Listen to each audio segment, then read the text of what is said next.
Iti-trim ko muna yung tree dito sa may entrance namin kasi ito yung gagawin kong Christmas tree, guys. Wala akong Christmas tree sa loob ng bahay kasi mas marami akong mga house plant.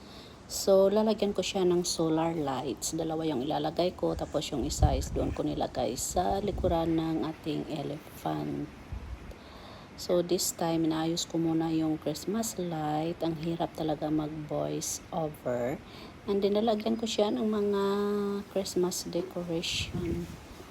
More on Christmas balls yung ilalagay ko dyan. Hindi ko siya lalagyan ng garland kasi napapangitan ako. So, this one lang yung isang, yung parang garland siya pero plastic na Christmas bells yung ilalagay ko dyan, and then yan mga balls sinasabit, and obserbahan natin yan siya once na magdilim na kasi solar nga siya, mayroon pang araw. So yan po, update ko po kayo. Thank you.